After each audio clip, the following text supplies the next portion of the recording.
Hi guys, Jodie from JPS Advisors. We are going through the survival guide for Australian family daycare educators, and these are all the standards that we have to meet when you're being a family daycare educator from your own home. So we are up to chapter 19 now, health and nutrition.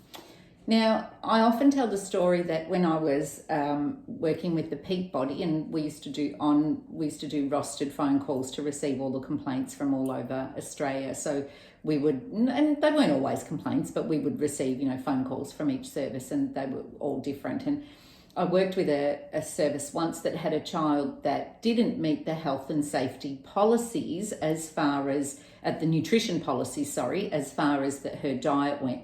This child had a particular condition that required this child to have a high sugar diet. So that meant that the services policies, which outlawed sugar, so to speak, was not meeting that child's needs. So you always have to look at individual children's dietary requirements because they can differ.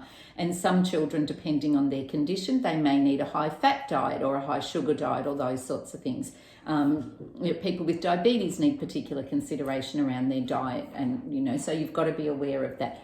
But generally speaking, we want children to be healthy and we want them to be safe, and that does come from their nutrition, and their nutrition should meet their requirements, their physical requirements, wherever they are at this point. So if you are providing meals, and you will be serving meals at least, but if you are providing meals, make sure that you speak with families, make sure that you have a cultural reflection of each of the children that are there. So, I've often seen children come from a particular culture and they come into another culture, being the family daycare educator's home.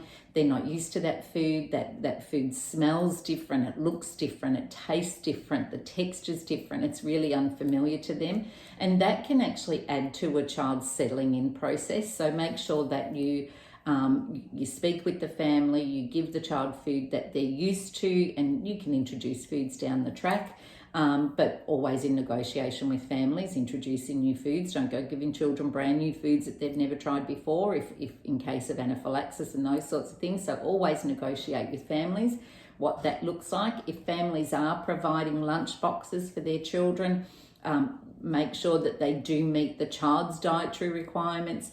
If the child doesn't have any particular dietary requirements, then make sure they encompass, the 5 food groups, and that they are healthy, and that they're not full of sugar, and that there is fruit and vegetables and everything that we want children to have as part of a nutritious diet. Also making sure that you have fruits or snacks available to children. So, because children do pick, quite a bit all day, every day. So making sure you've got those. Fresh water has to be available to children at all times.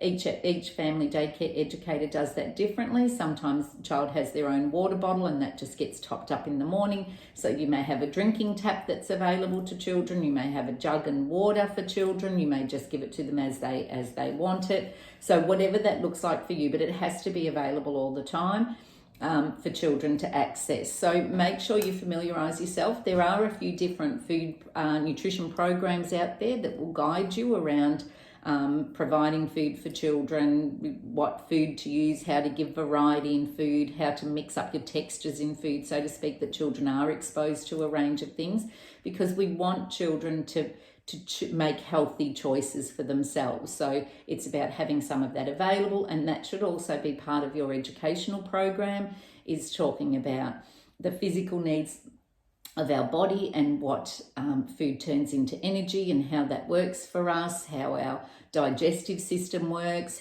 so there's a whole range of teachings that come from your nutrition policy and your nutrition practices that will stay with children for a really long time.